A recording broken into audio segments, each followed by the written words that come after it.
गुरु ब्रह्मा गुरु विष्णु गुरुदेवो महेश्वरः गुरु साक्षात् परब्रह्म तस्मै श्री गुरवे नमः।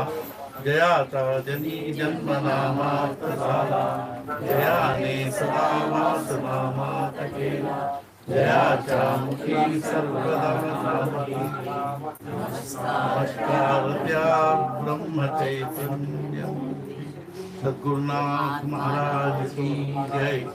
जय जय रघुवीर श्री राम समर्थ। ओम पार्थाय प्रतिबोधिता नारायणेन स्वयं व्यासेन प्रतितां पुराणमुनिनाथमध्ये महाभारतम् अद्वैतामृतवर्षिणी भगवती अष्टादशाध्यायिनी अहं त्वामनुसन्दधामि भगवद्गीते भगवद्वेषिणी नमोऽस्तुते व्यासविशालबुद्धे तुल्लारविन्दाय कपटनेत्र येन त्वया ನೀವು ಸ್ವಲ್ಪ ನಿಧಾನಕ್ಕೆ ಹೇಳೋದ್ರಿಂದ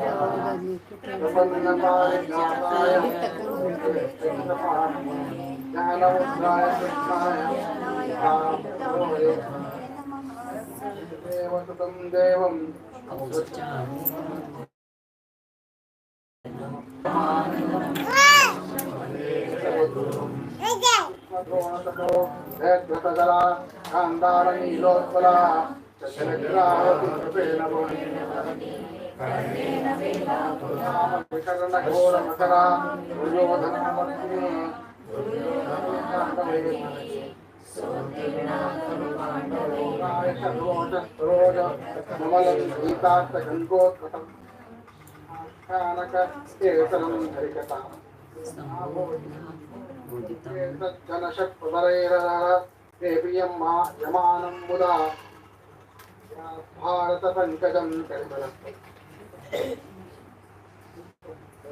करोति वाचालं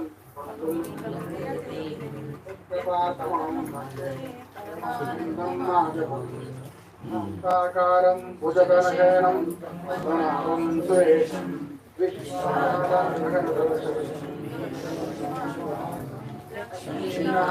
कमलनयनं योगिवृद्धानगमनं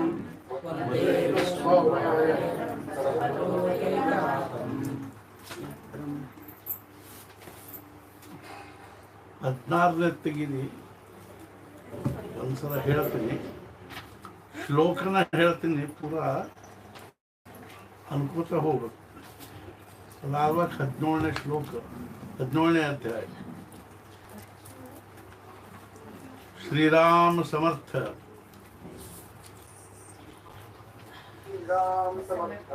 अथ षोडशोऽध्यायः। श्री भगवानुवाच अभयं सत्त्वसंशुद्धिर्ज्ञानयोगव्यवस्थितिः दानं दमश्च यज्ञश्च स्वाध्यायस्तपार्जवम्। ಅಭಯಂ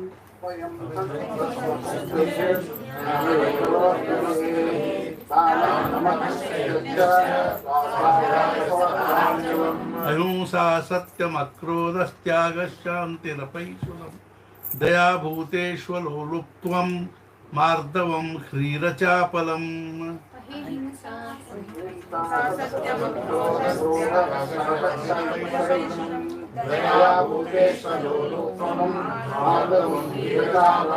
तेजः क्षमा धृतिः शौच मद्रोहो नातिमानिता भवन्ति सम्पदं दैवीम् अभिजातस्य भारत।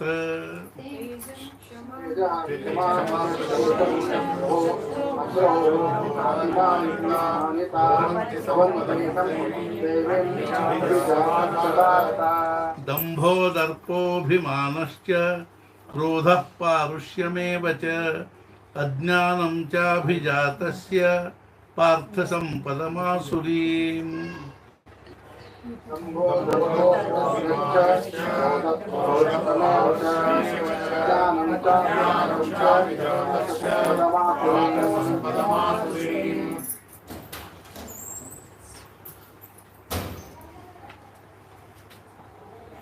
दैवी सम्पद्विमोक्षाय निबन्धायासुरीमता मा शुचः सम्पदं दैवी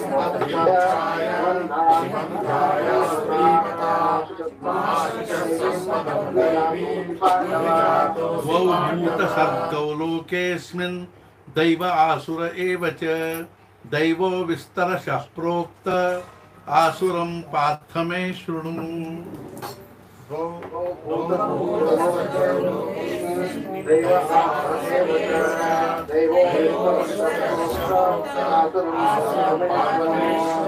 प्रवृत्तिञ्च निवृत्तिञ्च जनान विदुरासुराः न शौचं नापि चाचारो न सत्यं तेषु विद्यते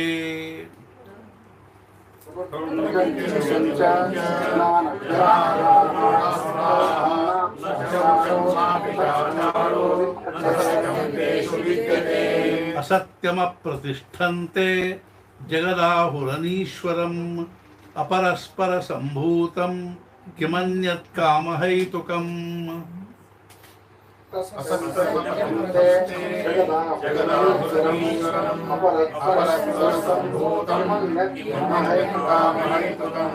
एतान् दृष्टिमवष्टभ्य नष्टात्मानोऽल्पबुद्धयः प्रभवन्त्युग्रकर्माणः क्षयाय जगतो हिताः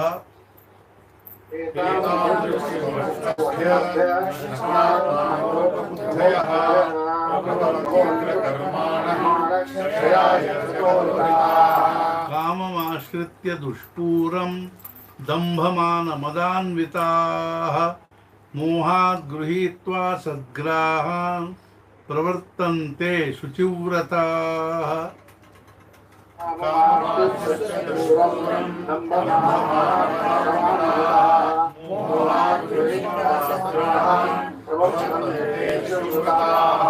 चिन्तामपरिमेयाञ्च प्रलयान्तामुपाश्रिताः कामोपभोगपरमा एतावदिति निश्चिताः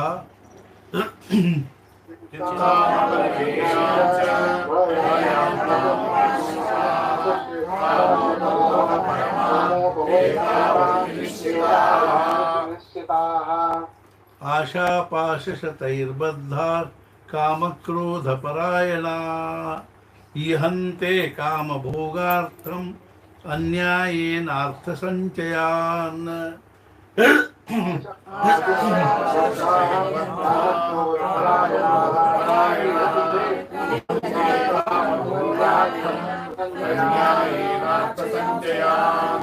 इदमद्य मया लब्धम् इमं प्राप्स्ये मनोरथम् इदमस्तीदमपि मे भविष्यति पुनर्धनम्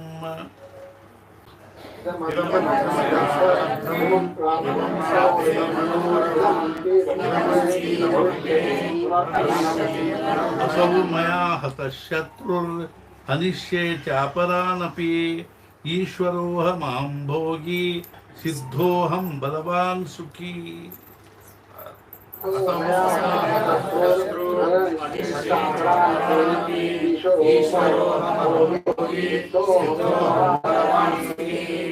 आढ्योऽपि जनवानस्मि कोऽन्योऽस्ति सदृशो मया यक्ष्ये दास्यामि मोदिष्य इत्यज्ञानविमोहिताः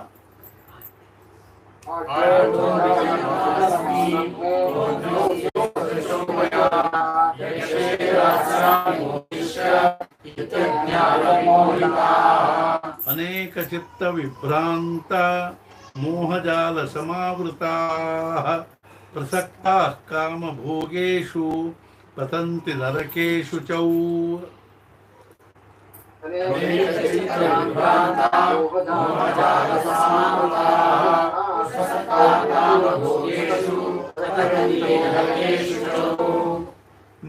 ಆಮೇಲೆ ಮುಗಿತು ಅವ್ರು ಮುಂಚೆ ಮುಗಿತು ಶುರು ಆಗುತ್ತೆ ಅಲ್ರಿ ಅವ್ರು ಸ್ವಲ್ಪ ಸ್ಪೀಡ್ ಹೇಳ್ತಾರೆ ಅದು ನೀವೇನು ಸ್ಪೀಡ್ ಹೋಗಿ ನಾವು ಹೇಳಿದ್ದೀವಿ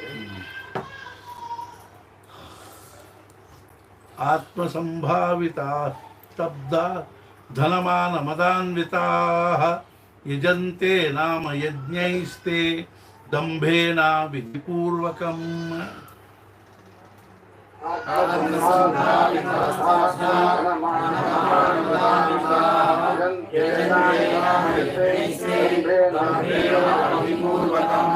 अहंकारं बलं दर्पं कामं क्रोधं च संश्रिता मामात्मपरदेहेषु प्रद्विषन्तो सूयका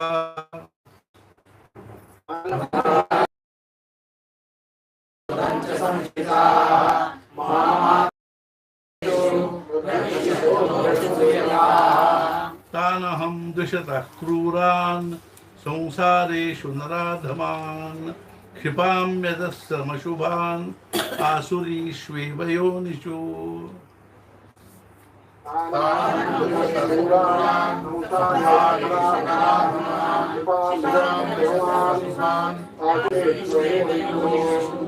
आसुरीं योनिमापन्ना मूढा जन्मनि जन्मनि मामप्राप्यैव कौन्तेय ततो यान्ति अधमां गतिम्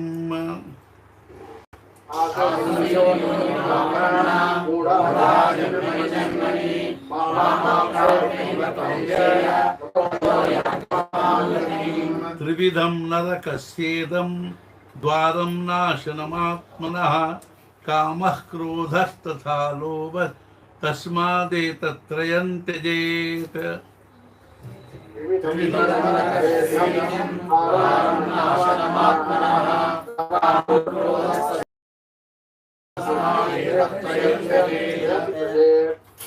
एतैर्विमुक्तः कौन्तेय तमोद्वारैस्त्रिभिर्नरः आचरत्यात्मश्रेयस्ततो याति परां गतिम्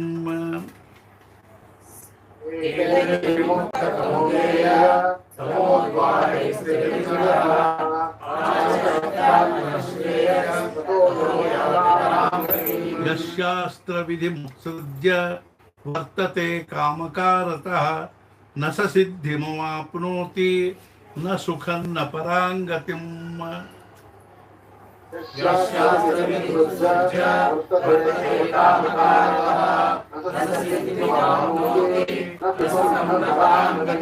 तस्मात् शास्त्रं प्रमाणन्ते कार्याकार्यव्यवस्थितौ ज्ञात्वा शास्त्रविधानोक्तं कर्म कर्तुमिहार्हसि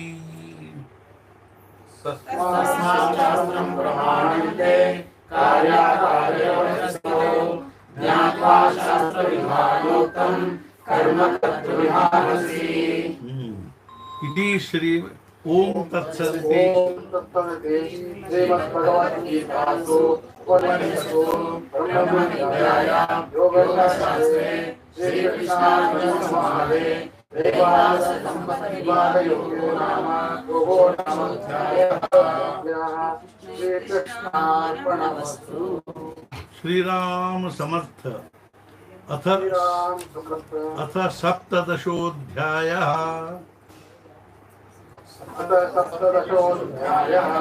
अर्जुन उवाच ये शास्त्रविधिमुत्सृज्य यजन्ते श्रद्धयान्विताः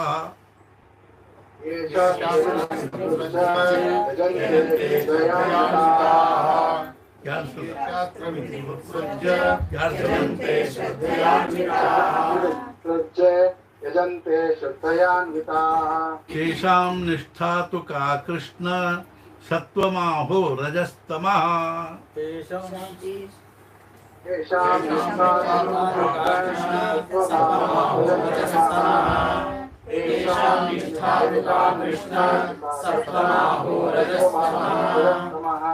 ये पूरा श्लोक ಹೇಳ್ತೀನಿ ಅದನ್ನು ಒಂದ್ಸಲ ನೋಡಿ। ये शास्त्रविधिमुत्सृज्य यजन्ते श्रद्धयान्विताः तेषां निष्ठा तु का कृष्ण सत्त्वमाहो रजस्तमः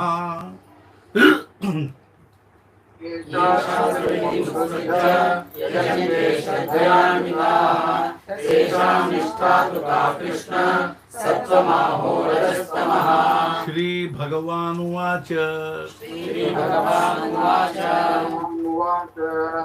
त्रिविधा भवति श्रद्धा देहिनां सा स्वभावजा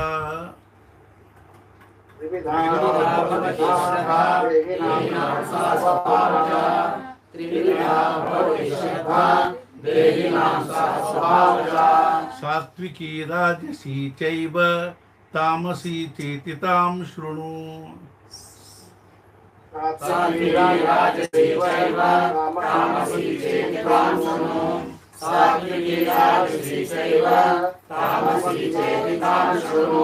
त्रिविधा भवति श्रद्धा देहिनां सा स्वभावजा सात्विकी राजसी चैव तामसी चेति तां शृणु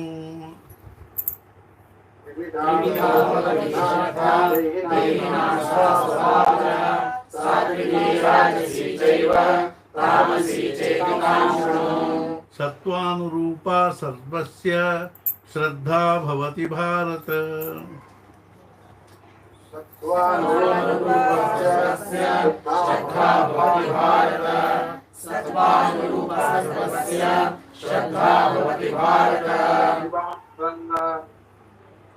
श्रद्धामयोऽयं पुरुषो यो यच्छ्रद्धः स एव सः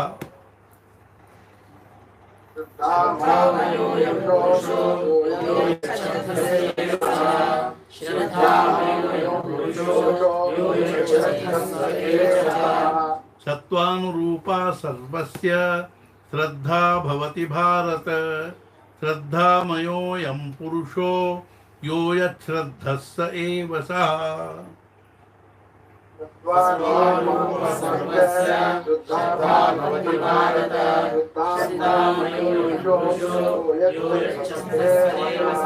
यजन्ते सात्विका देवान् यक्षरक्षांसि राजसाः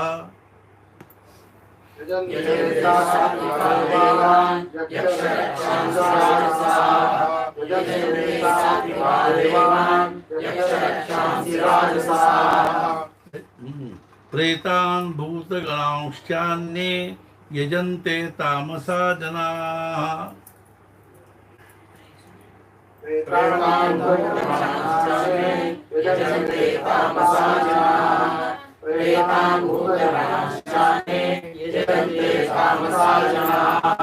यजन्ते सात्विका देवान् यक्षरक्षांसि राजसाः प्रेतान् भूतगणांश्चान्ये यजन्ते तामसा जनाः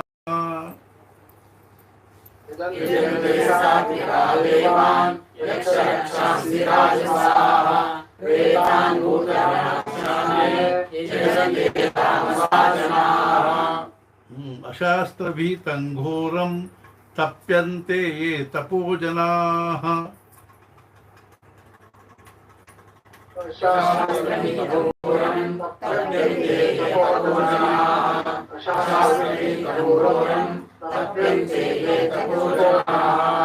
दम्भाहंकार संयुक्ता कामराग बलान्विताः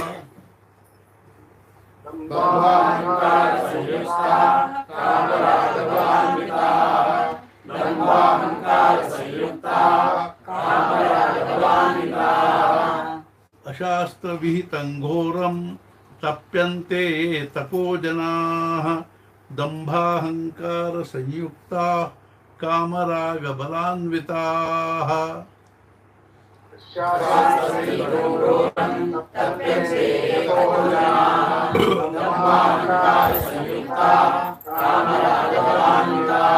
दर्शयन्तः शरीरस्थं भूतग्राममचेतसः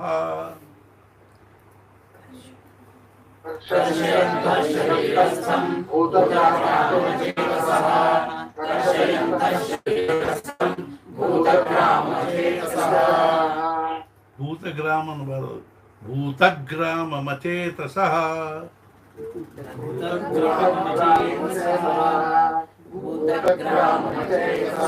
मां चैवान्तः शरीरस्थं तान् विद्यासुरनिश्चयान् आं दैवान्तशरीरस्थं तां विद्यानिश्चयान् मां दैवान्तशरीरस्थं तां विद्यानिश्चयान् कर्षयन्तः शरीरस्थं भूतग्राममचेतसः मां चैवान्तः शरीरस्थं तान् विद्यात् सुरनिश्चयान् कर्षयन्तशरीरस्थं भूतग्राममचेतसः मां दैवान्तशरीरस्थं तां विद्यानिश्चयान् आहारस्त्वपि सर्वस्य त्रिविधो भवति प्रियः आहारस्त्वस्य त्रिविधो प्रियः यः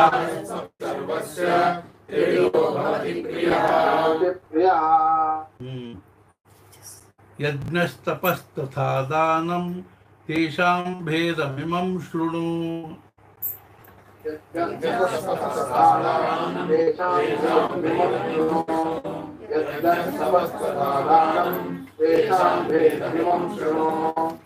आहारस्त्वपि सर्वस्य त्रिविधो भवति प्रियः यज्ञस्तपस्तथा दानं तेषां भेदमिमं शृणु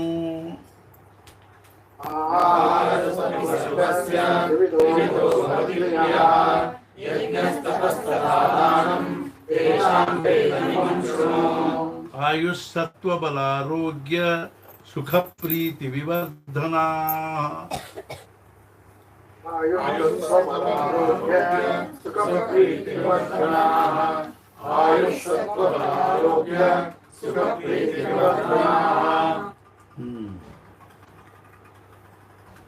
रस्या स्निग्धा स्थिरा हृद्या आहारा सात्विकप्रियाः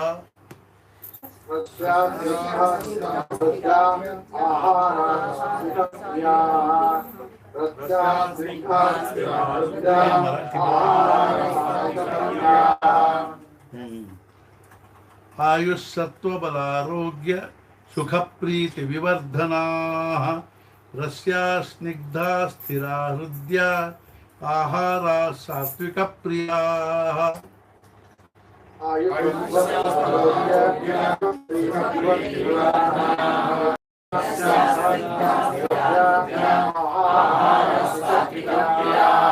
कट्वं ललवणात्युष्ण तीक्ष्णरूक्षविदाहिना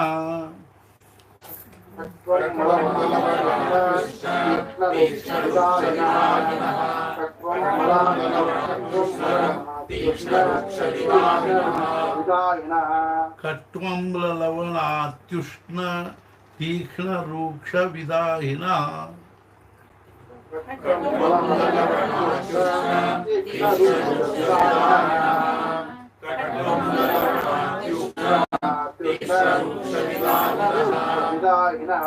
आहारा राजसस्येष्टा दुःखशोकमयप्रदाः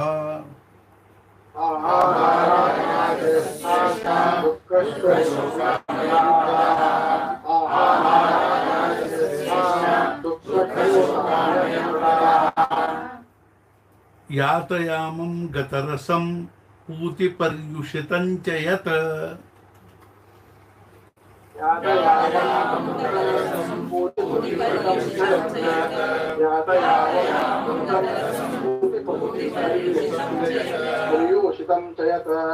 उच्छिष्टमपि चामेध्यं भोजनं तामसप्रियम्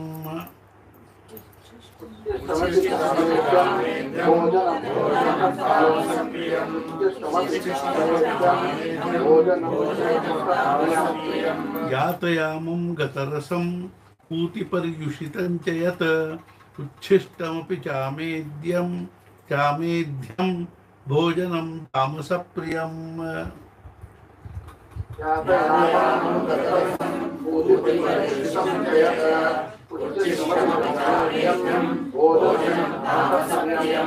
अपलाकांक्षि विर्यज्ञो विधितुष्टो य इज्यते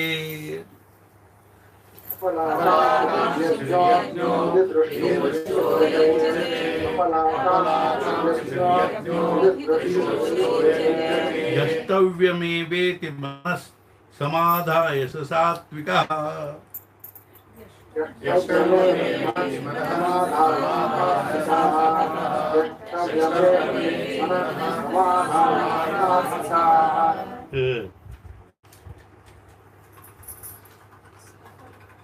सात्विकः सात्विकाः समाधाय सात्विकः अभिसन्धाय तु फलं दम्भार्थमपि चैव यत्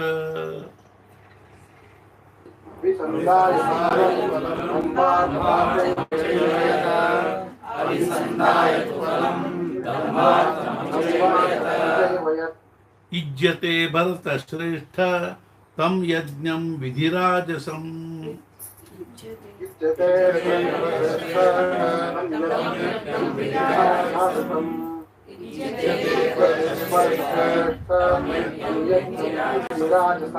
अभिसन्धाय तु फलं दम्भार्थमपि चैव यत् इज्यते भरतश्रेष्ठ तं यज्ञं विधिराजसम्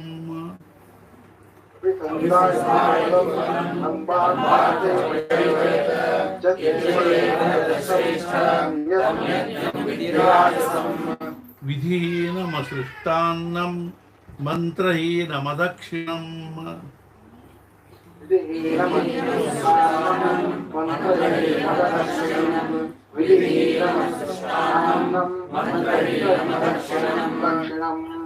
श्रद्धाविरहितं यज्ञं तामसं परिचक्षते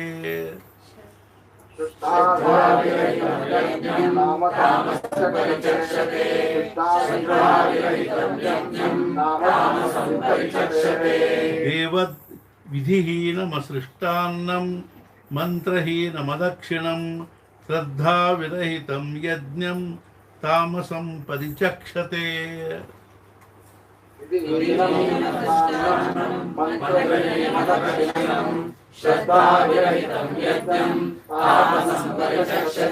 एव द्विजगुरुप्राज्ञ पूजनं शौचमार्जवम्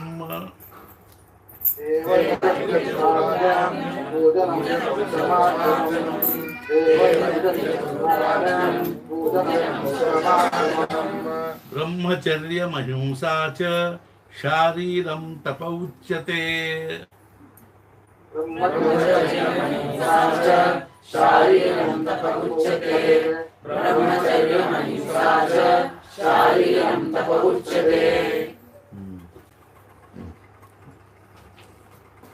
अनुद्वेगकरं वाक्यं सत्यं प्रियहितं च यत् स्वाध्यायाभ्यसनं चैव वाङ्मयं तप उच्यते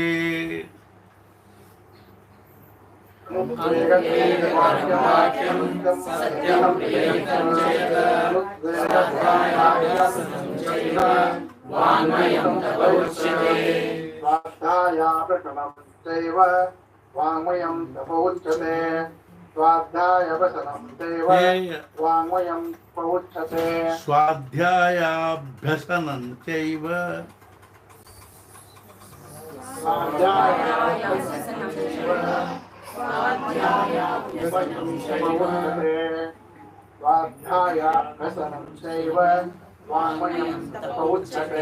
अनुद्वेगकरं वाक्यं सत्यं प्रियहितं च यत् स्वाध्यायाभ्यसनं चैव वाङ्मयं तप उच्यते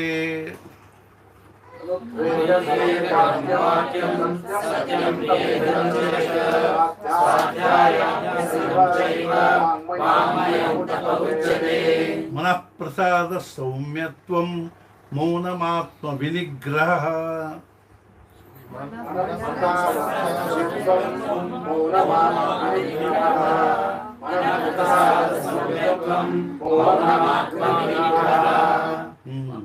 भाव संशुद्धिरित्येतत् तपोमानसमुच्यते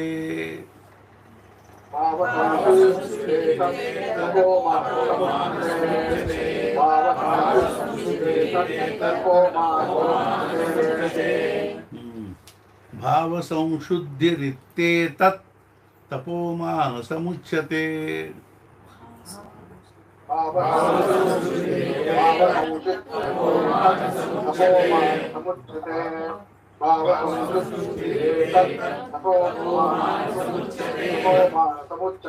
श्रद्धया परया तप्तं तपस्तत्त्रिविधं नरैः।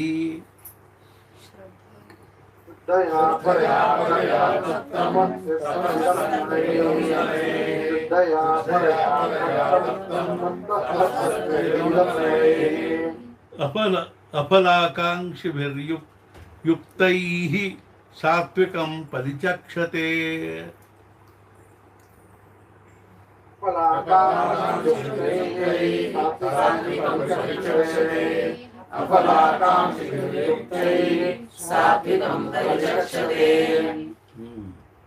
श्रद्धया परया तप्तं तपस्तत्त्रिविधं नरैः। अफलाकाङ्क्षिभिर्युक्तैः सात्विकं परिचक्षते।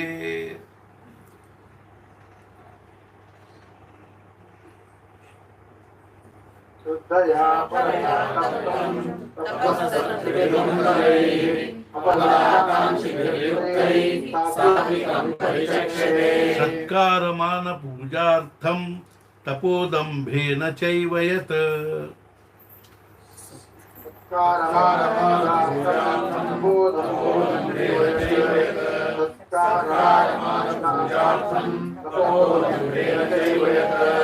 क्रियते तदिह प्रोक्तं राजसं चलमध्रुवम्।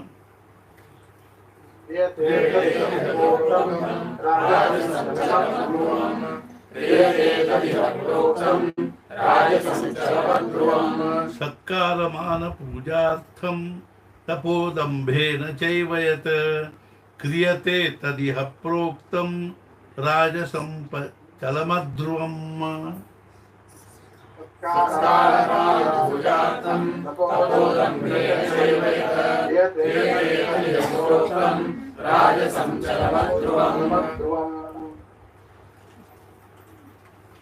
मूढग्राहेणात्मनो यत् पीडया क्रियते तपः।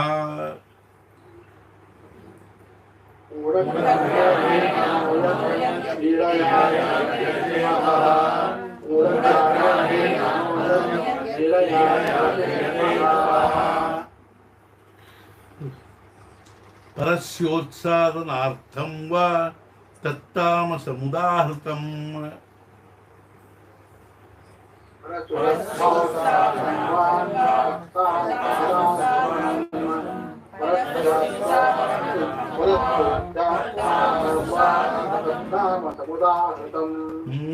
मूढग्राहेणात्मनो यत् पीडया क्रियते तपः। परस्योत्सादनार्थं वा तत्तामसमुदाहृतम्।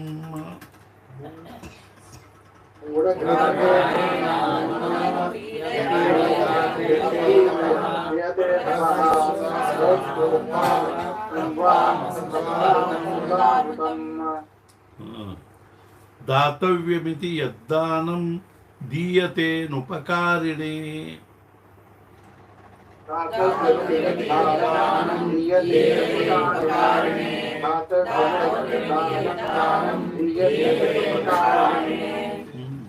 देशे काले च पात्रे च तद्दानं सात्विकं स्मृतम्।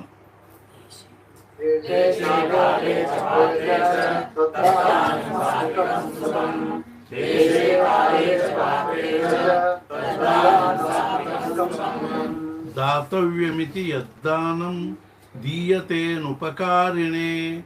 देशे काले च पात्रे च तद्दानं सात्विकं स्मृतम्।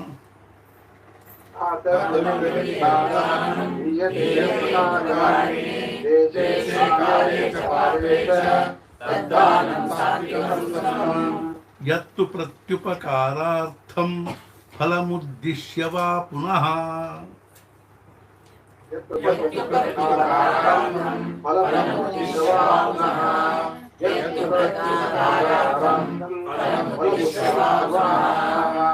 दीयते च परिक्लिष्टं तद्दानं राजसं स्मृतम् दीयते च परिक्लिष्टं तद्दानं राजसं स्मृतम् दीयते च परिक्लिष्टं तद्दानं राजसं स्मृतम् यत्तु प्रत्युपकारार्थं फलमुद्दिश्य वा पुनः दीयते च परिक्लिष्टं तद्दानं राजसं स्मृतम्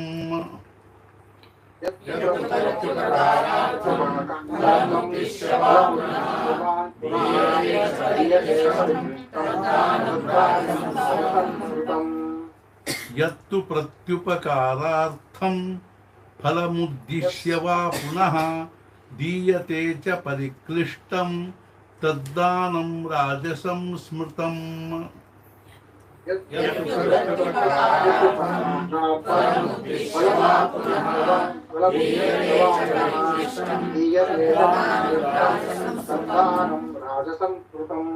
अदेशकाले यद्दानम् अपात्रेभ्यश्च दीयते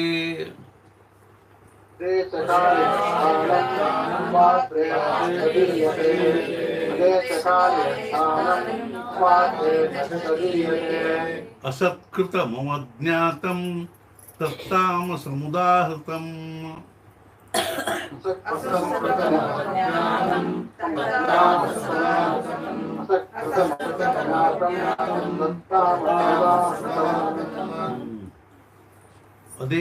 अदेशकाले यद्दानम् अपात्रेभ्यश्च दीयते असत्कृतमवज्ञातं तत्तामसमुदाहृतम्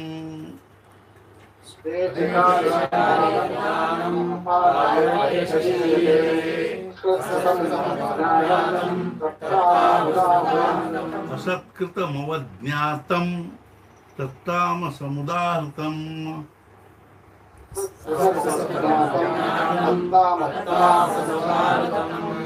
ओम तत्सदिति निर्देशो ब्रह्मणस्त्रिविधः स्मृता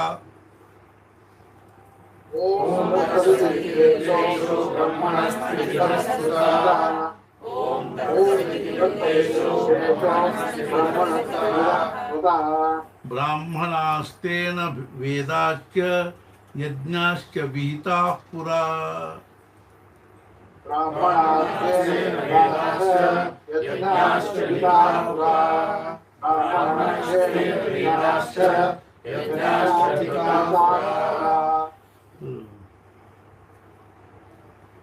ओम तत्सदिति निर्देशो ब्रह्मणस्त्रिविधः स्मृतः ब्राह्मणास्तेन वेदाश्च यज्ञाश्च विहिताः पुरा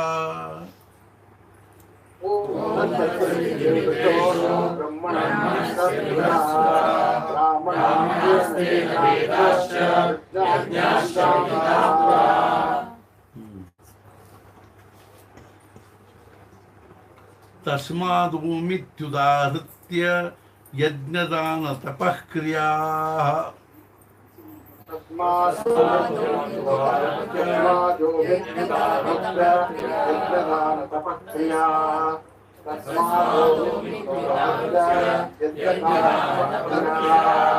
प्रवर्तन्ते विधानोक्ता सततं ब्रह्मवादिनाम्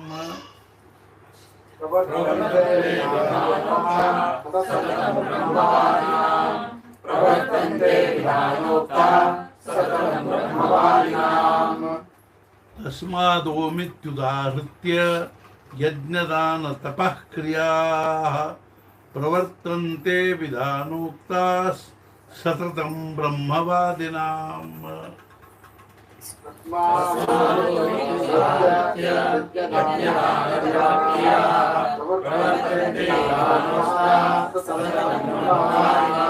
तदित्यनभिसन्धाय फलं यज्ञ तपः क्रियाः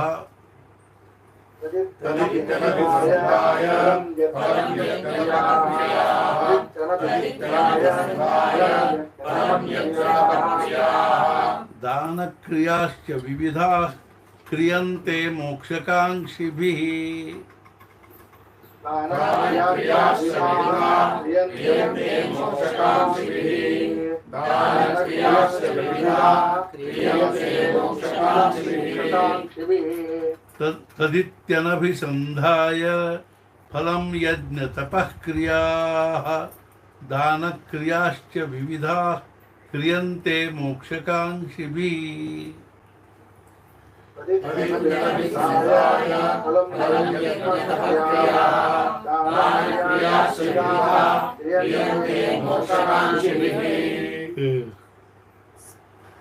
सद्भावे साधुभावे च सदित्येतत् प्रयुज्यते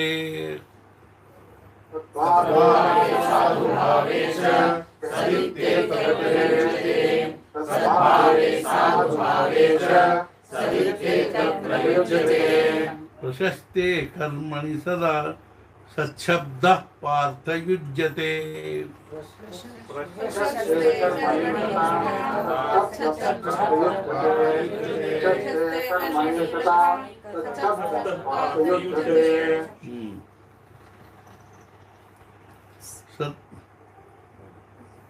सद्भावे साधुभावे च सदित्येतत् प्रयुज्यते प्रशस्ते कर्मणि तथा सच्छब्दः पार्थयुज्यते सद्भावे साधुभावे च सदित्येतत् प्रयुज्यते प्रशस्ते कर्मणि तथा सच्छब्दः पार्थयुज्यते यज्ञे तपसि दाने च स्थितिः सदिति चोच्यते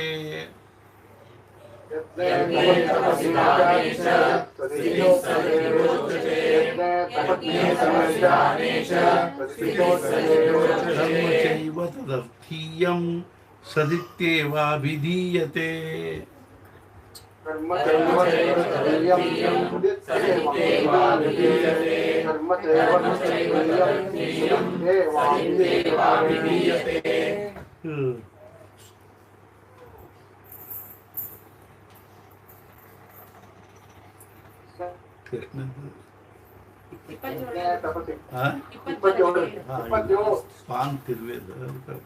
यज्ञे तपसि दाने च स्थितिः सदिति चोच्यते कर्म चैव तदर्थीयं सदित्येवाभिधीयते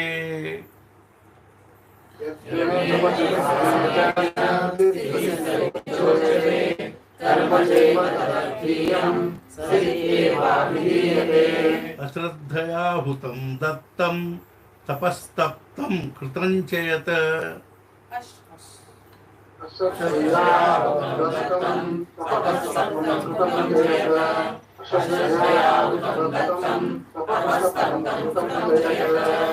असदित्युच्यते पार्थ न च तत्प्रेत्यनो इह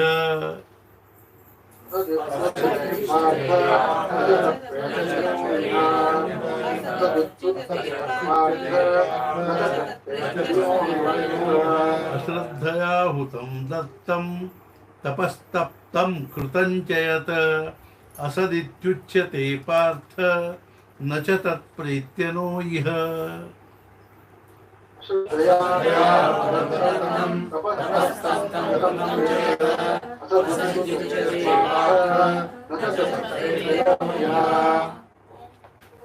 ओम तत्सदिति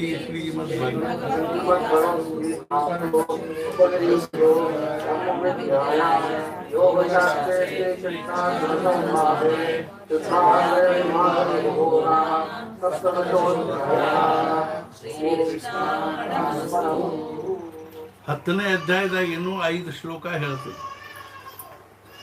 ಶ್ರೀರಾಮ ಸಮರ್ಥ अथ दशमोऽध्यायः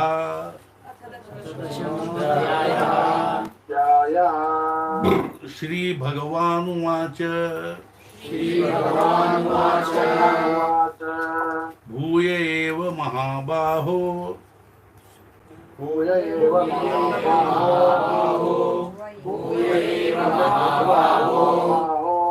शृणु मे परमं वचः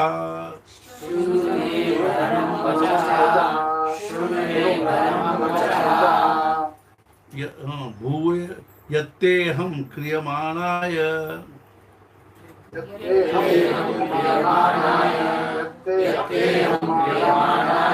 वक्ष्यामि हितकाम्यया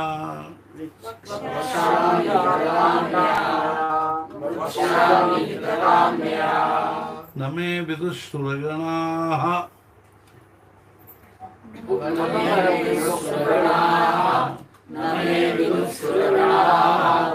ಅಲ್ಲ ಅವನು ಮುದ್ದಾಮು ಅರ್ಧ ಅರ್ಥ ಹೇಳ್ಕತ್ತೀನಿ.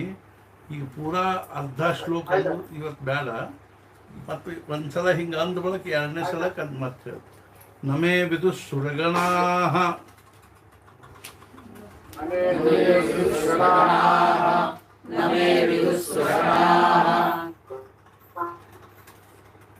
ನಮೇ ವಿದು ಸುರಗಣಾಹ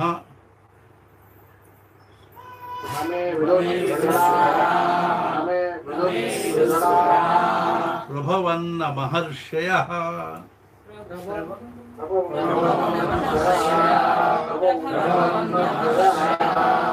ಅಹಮಾದಿರ್ಹಿ ಭೂತ ದೇವಾನಾಂ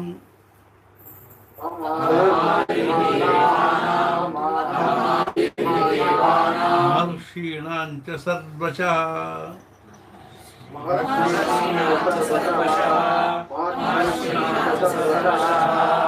ಯೋ ಮಾಮಜಮನಾದಿಂಚ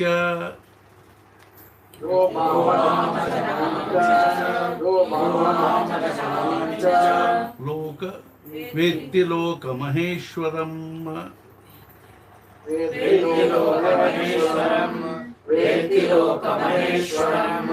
ಅಸಮ್ಮೂಢಸಮರ್ಥೇಷು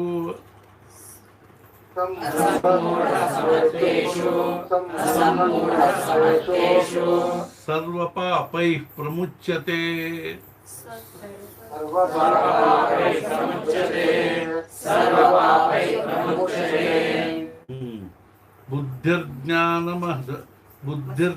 ಬುದ್ಧಿರ್ಜ್ಞಾನಮಸಮ್ಮೋಹಃ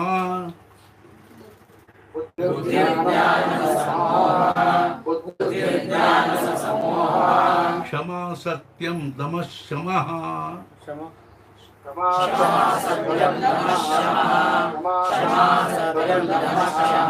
ಸುಖಂ ದುಃಖಂ ಭವಂ ಭವೋ ಭಾವೋ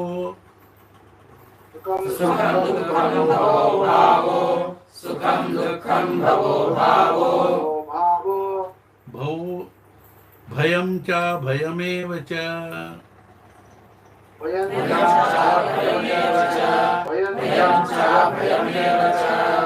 ಅಹಿಂಸಾ ಸಮತಾ ತುಷ್ಟಿಃ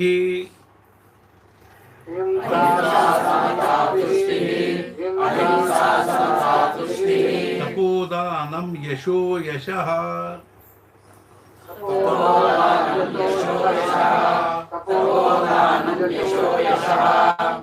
ಭವಂತಿ ಭಾವಾ ಭೂತಾನಾಂ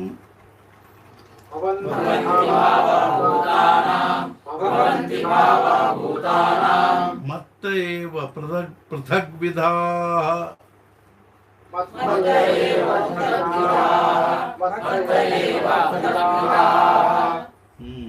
ಮಹರ್ಷಯಃ ಸಪ್ತ ಪೂರ್ವೇ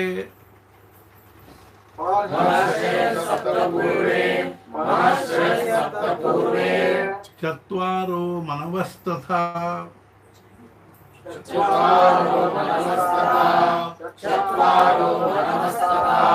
ಮದ್ಭಾವಾ ಮಾನಸಾ ಜಾತಾ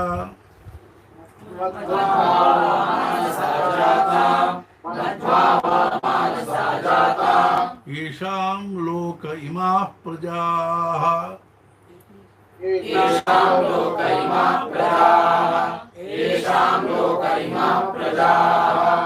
एतां विभूतिं योगं च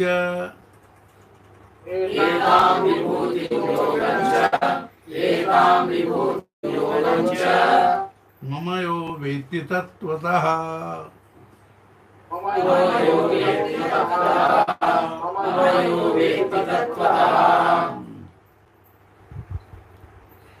सोविकम्पेन योगेन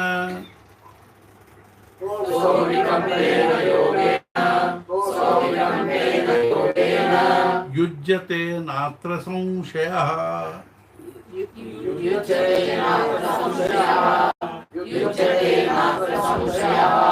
ಅಹಂ ಸರ್ವಸ್ಯ ಪ್ರಭವೋ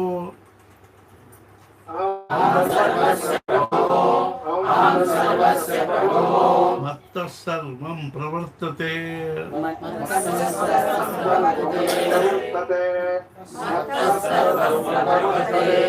ಇತಿ ಮತ್ವಾ ಭಜಂತೆ ಮಾಂ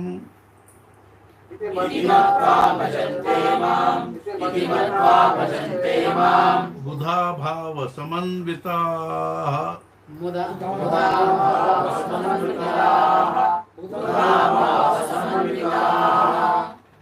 ಮಚ್ಚಿತ್ರ ಮದ್ಗತ ಪ್ರಾಣ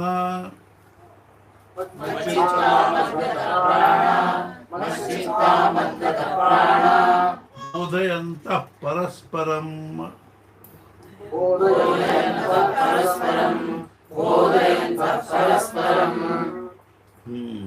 ಕಥಯಂತಶ್ಚ ಮಾಂ ನಿತ್ಯಂ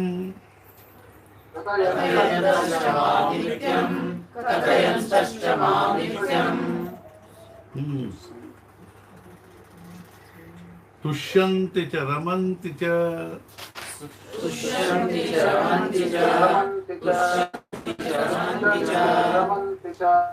ತೇಷಾಂ ಸತತಯುಕ್ತಾನಾಂ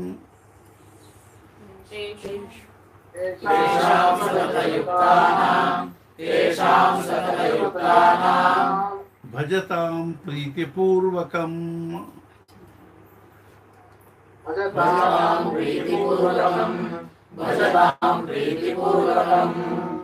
ದದಾಮಿ ಬುದ್ಧಿಯೋಗಂ ತಂ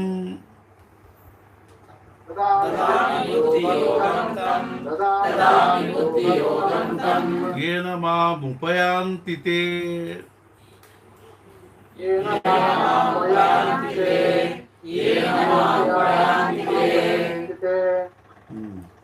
सद्गुरुनाथ महाराज की जय। जय जय रघुवीर समर्थ। उपासनेला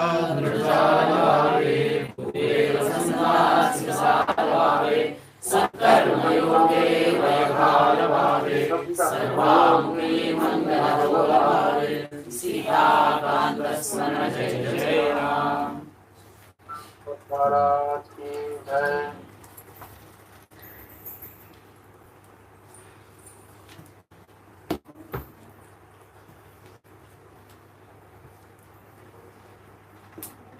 ಮಹಾರಾಜರು ಇವರ ವಯಸ್ಸಿನ 12ನೇ ವರ್ಷಕ್ಕೆ ಮನೆ ಬಿಟ್ಟು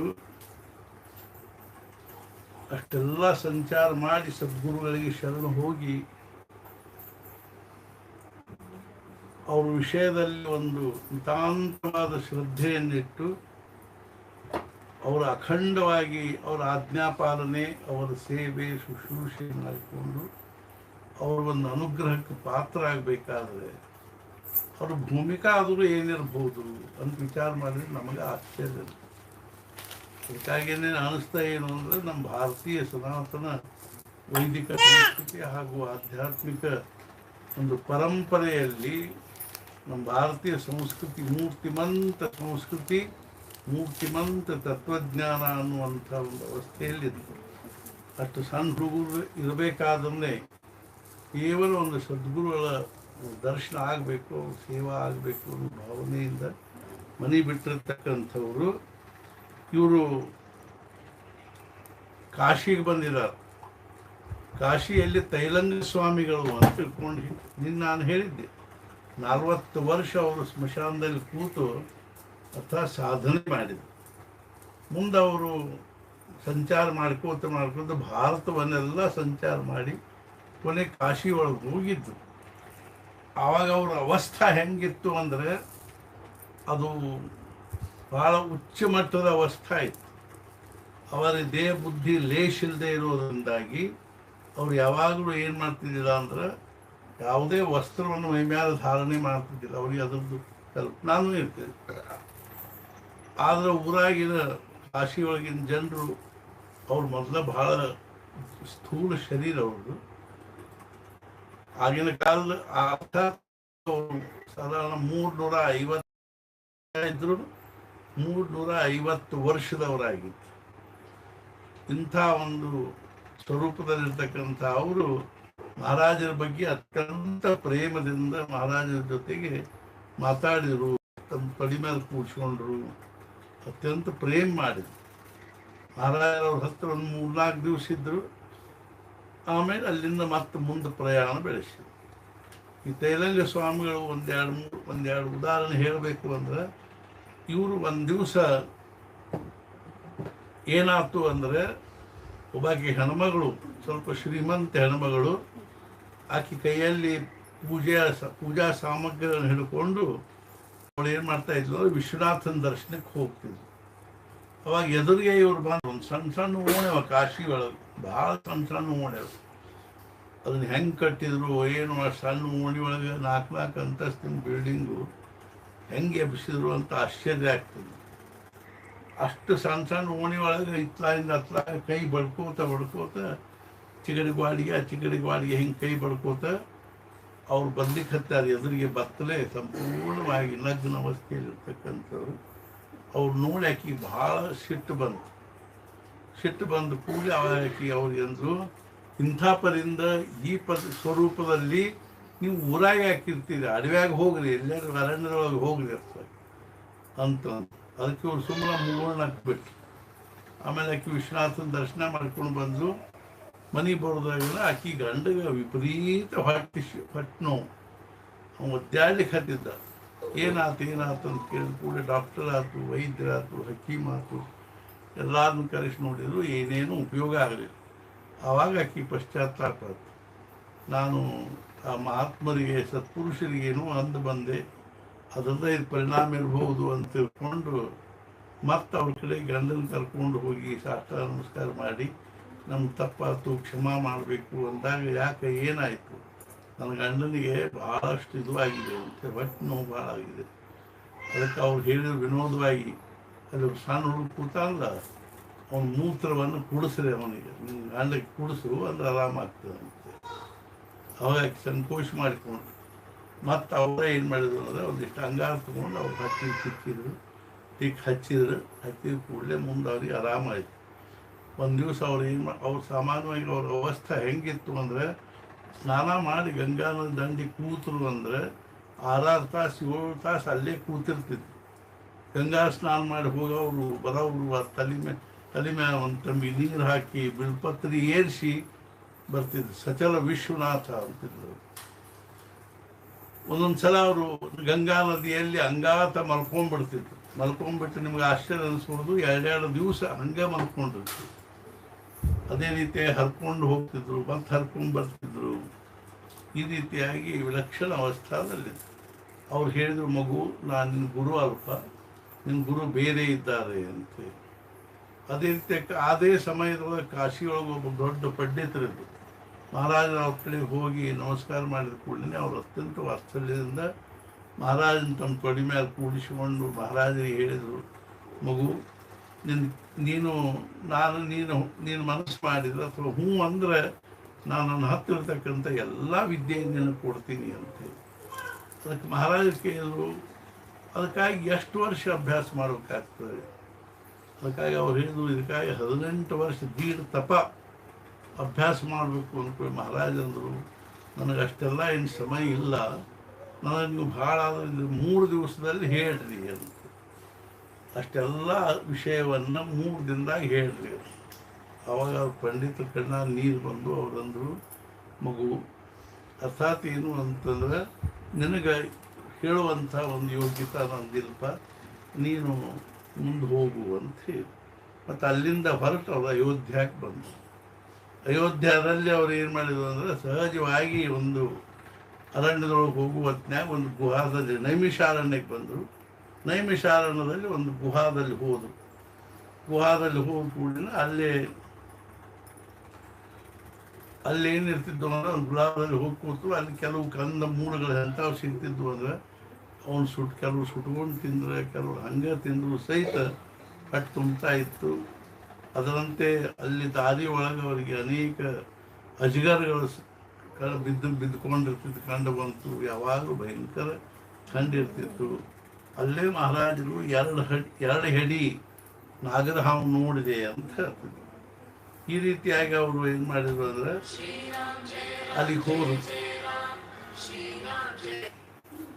ಅಲ್ಲಿ ಭಾಳ ದೊಡ್ಡ ಸತ್ಪುರುಷರು ಮಹಾರಾಜರಿಗೆ ನೋಡ್ಲಿಕ್ಕೆ ಸಿಕ್ತರು. ಮಹಾರಾಜರವ್ರ ಜೊತೆಗೆ ಅನೇಕ ಪ್ರಕಾರದಿಂದ ಸತ್ಸಂಗ ಮಾಡಿದರು. ಅವ್ರಿಗೆ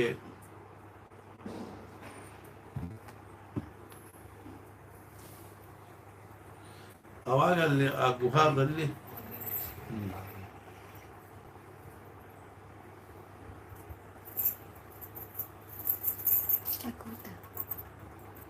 ಹೋಗಿದೆ.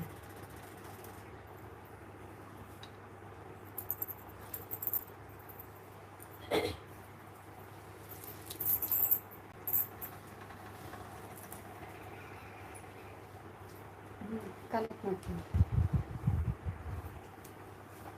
ಕಲೆಕ್ಟ್ ಮಾಡ್ತೀನಿ.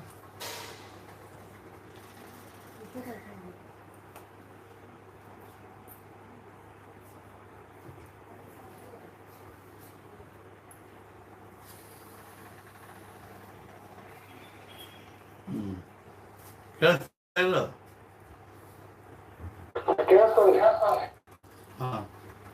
ಮಹಾರಾಜರು ಒಂದು ಗುಹಾದಾಗ ಹೋದಾಗ ಅಲ್ಲಿ 7 ಆಸನ ಇದ್ದು ಅಂತ 7 ಕಟ್ಟಿದ್ದು.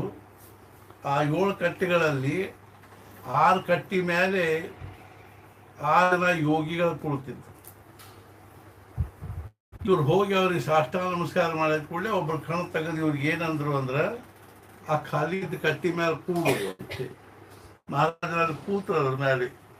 ಮುಂದೆ ಅಲ್ಲಿ ಏನಂದ್ರೆ ಸ್ವಲ್ಪ 1 ತಿಂಗಳಿದ್ದು ಅಲ್ಲಿಂದ ಮತ್ತೆ ಏನು ಮಾಡಿದ್ರು, ಕಲ್ಕತ್ತಾದ ಕಡೆಗೆ ಬಂದರು. ಆ 7 ಜನರ ಯೋಗಿಗಳಲ್ಲೇ ಒಬ್ರು ಯಾರಿದ್ರು ಅಂದ್ರೆ ನರಸಿಂಹ ಸರಸ್ವತಿ ಅನ್ನೋರು ಇದ್ರು. ಅವರು ಆಮೇಲೆ ಏನು ಮಾಡಿದ್ರು, ಆಳಂದಿಗೆ ಬಂದಿದ್ರು. ಆಳಂದಿಯಲ್ಲಿ ಬಹಳ ದೂರ ಇದ್ರು.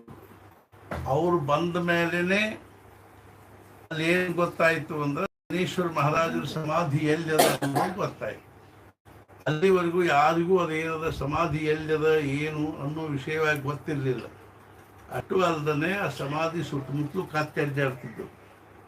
ಅವರು ಬಂದು ಅದನ್ನೆಲ್ಲ ನೋಡಿ ಮಾಡಿ ಅದನ್ನು ಶೋಧ ಮಾಡಿ ಅದನ್ನೆಲ್ಲ ಇದಕ್ಕೆ ಮಾಡಿ ಆಮೇಲೆ ಅಲ್ಲಿ ಬಹಳಷ್ಟು ಅರ್ಥಾತ್ ಏನು ಅಂದರೆ ಜನರು ಬರುವುದು ಹೋಗುವುದು ಶುರುವಾಯಿತು. ಜ್ಞಾನೇಶ್ವರ ಮಹಾರಾಜರು ಪ್ರಗಟ ಆದರು. ಆ ನರಸಿಂಹ ಸರಸ್ವತಿಗಳು ಏನು ಅಂದರೆ ಅಲ್ಲೇ ಒಂದು ಆಳಂದಿ ಪಾಠಶಾಲಾ ತೆಗೆದು ಈಗ ನಮ್ಮ ಗಣು ಸಹಿತ ಅದ ಪಾಠಶಾಲದಲ್ಲೇ ಓದಿದ. ಅಲ್ಲೇ ಇರೋದ ಒಂದು ಪಾಠಶಾಲೆ ತೆಗೆದು ಅದು ಪಾಠಶಾಲೆ ಇವತ್ತಿಗೂ ನಡ್ಕೊಂಡು ಬರ್ತಾ ಇದೆ. ಈ ರೀತಿಯಾಗಿರ್ತಕ್ಕಂಥವರು ಸಹಿತ ಅಲ್ಲಿ ಭೇಟಿ ಆಗ್ತಿದ್ರು. ಮಹಾರಾಜರಿಗೆ ಅಲ್ಲೇ ಏನಾದರು ಅಂದ್ರೆ ಅರ್ಥಾತ್ ಬಾಬಾ ಸಾಹೇಬ್ ಪೇಶ್ವೆ ಅನ್ನುವರು ಪೇಶ್ವೆ ಮಂತ್ರದ ಕೊನೆ ರಾಜರಾಗಿರ್ತಕ್ಕಂಥ ನಾನಾ ಸಾಹೇಬ್ ಪೇಶ್ವೆ ಬಾಬಾ ಸಾಹೇಬ್ ನಾನಾ ಸಾಹೇಬ್ ಪೇಶ್ವೆ ಅನ್ನೋರು ಅಲ್ಲಿ ಬ್ರಿಟಿಷರಿಂದ ಕಣ್ಣು ತಪ್ಪಿಸಿಕೊಂಡು ಅಲ್ಲಿ ಇರ್ತಾ ಇತ್ತು. ಅರ್ಥಾತ್ ಛದ್ಮ ವೇಷದಿಂದ ಅಂದರೆ ಸಾಧುವಿನ ವೇಷದಿಂದ ಬ್ರಿಟಿಷರಿಂದ ಕಣ್ಣು ತಪ್ಪಿಸ್ಕೊಂಡು ಬಂದು ಅಲ್ಲಿ ಇರ್ತಾ ಇತ್ತು. ಮಹಾರಾಜರು ಅವ್ರಿಗೆ ಭೇಟಿ ಆದರು. ಆವಾಗ ಅವರು ತಮ್ಮ ಗುಹಾದಲ್ಲೇ ಒಂದು ಬೆಳ್ಳಿ ಸರ್ಪ ಇರ್ತಕ್ಕಂಥ ಒಂದು ಮಂಚ ಕಟ್ಟಿಕೊಂಡಿದ್ರು. ಒಬ್ಬಿಬ್ಬರು ಅವ್ರ ಜೊತೆಗೆ ಆಳಿದ್ರು, ಕೆಲಸ ಮಾಡೋರಿದ್ರು. ಅವ್ರು ಏನು ಮಾಡ್ತಿದ್ರು, ಮ್ಯಾಲಿನ ಮ್ಯಾಲ ಅಯೋಧ್ಯಕ್ಕೆ ಹೋಗಿ ಅವ್ರಿಗೆ ಬೇಕಾಗುವ ಸಾಮಗ್ರಿಗಳನ್ನೆಲ್ಲ ತೊಗೊಂಡು ಬರ್ತಿದ್ರು. ಮತ್ತು ಅವ್ರ ಹೆಂಡತಿ ಮಕ್ಕಳು ಸಹಿತ ಬೇರೆ ಕಡೆ ಇರ್ತಿದ್ರು. ಅವ್ರನ್ನೂ ಸಹಿತ ಅವ್ರು ಭೇಟಿಯಾಗಿ ಅವ್ರ ಯೋಗಕ್ಷೇಮ ತಿಳ್ಕೊಂಡು ಬಂದು ಇವ್ರಿಗೆ ಕೇಳ್ತಿದ್ರು. ಈ ರೀತಿಯಾಗಿ ಅಲ್ಲಿ 1 ತಿಂಗಳಿಂದ ಅಲ್ಲಿಂದ ಹೊರಟು ಮಹಾರಾಜರು ಎಲ್ಲಿ ಬಂದರು ಅಂದರೆ ಕಲ್ಕತ್ತಾ ಬಂದರು. ಕಲ್ಕತ್ತಾದಲ್ಲಿ ಅವ್ರಿಗೆ ಬಹಳಷ್ಟು ಜನರು ಏನು ಹೇಳಿದ್ರೆ, ಇಲ್ಲಿ ರಾಮಕೃಷ್ಣರು ಅಂತಾರೆ ದಕ್ಷಿಣ. ಅವಾಗ ಅವ್ರು ದಕ್ಷಿಣೇಶ್ವರದಲ್ಲಿ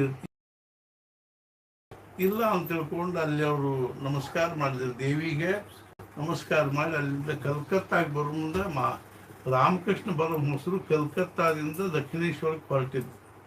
ದಾರಿಯಲ್ಲಿ ಭೇಟಿ ಆಯ್ತು ಇಬ್ಬರಿಗೂ. ಅವಾಗ ರಾಮಕೃಷ್ಣ ಪರಮಹಂಸರು ಒಮ್ಮೆಲೆ ಇವ್ರು ನಮಸ್ಕಾರ ಮಾಡಿದರು. ಅವ್ರ ಅಗದಿ ಪ್ರೀತಿಯಿಂದ ಅವ್ರನ್ನ ಎತ್ತಿ ಅಪ್ಪಿಕೊಂಡು ಮತ್ತು ಅವ್ರಿಗೆ ಹೇಳಿದರು, ಮಗು ನೀನು ನಿನ್ನನ್ನು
ಬಂತನ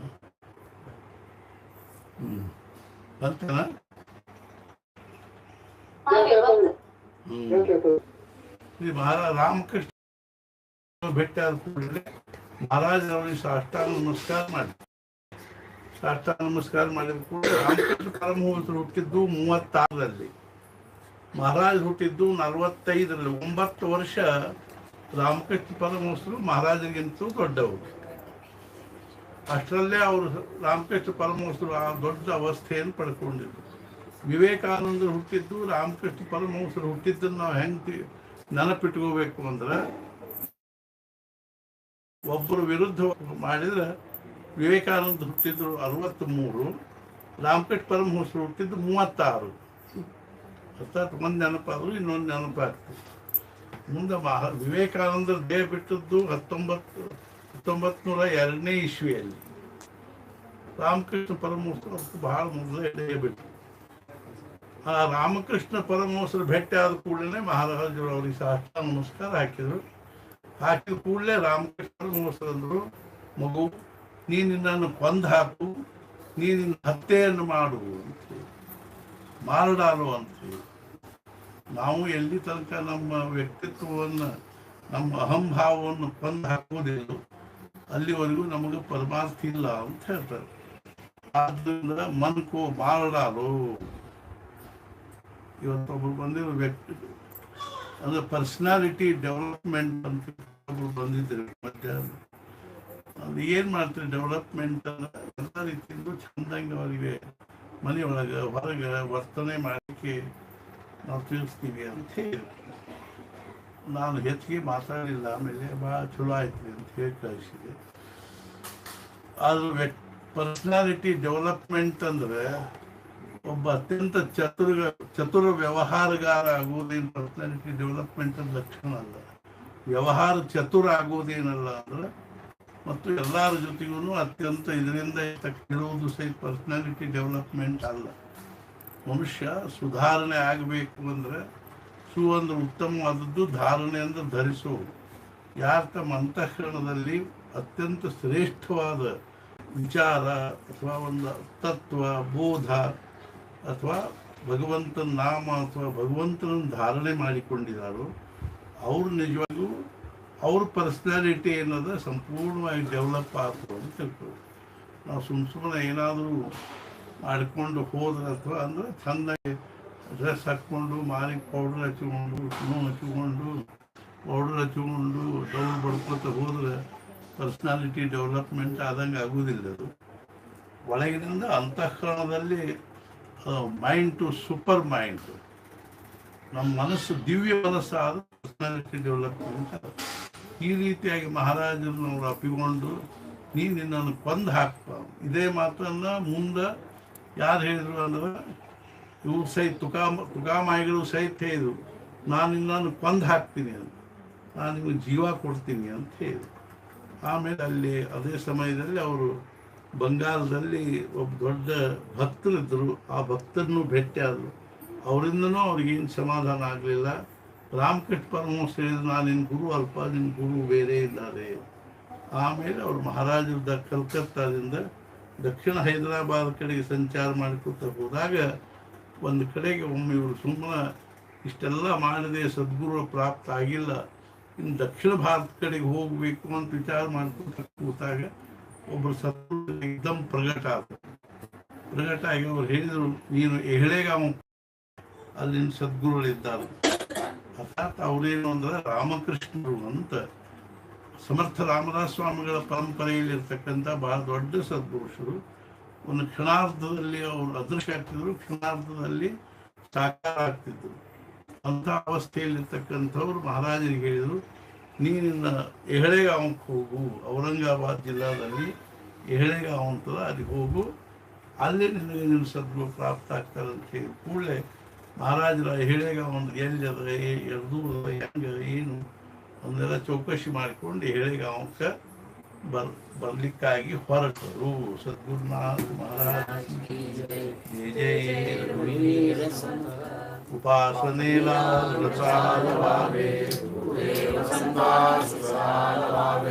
ಸತ್ಕರ್ಮ ಯೋಗೇ ಮಂಗಳ ಭೋಗಭಾವೆ ಸೀತಾಕಾಂತ ಸ್ಮರಣ ಜಯ ಜಯ ರಾಮ. ನಾಳೆ 17ನೇ ಅಧ್ಯಾಯ ಹೇಳಿ ಆಮೇಲೆ 10ನೇ ಅಧ್ಯಾಯ ಪೂರ್ಣ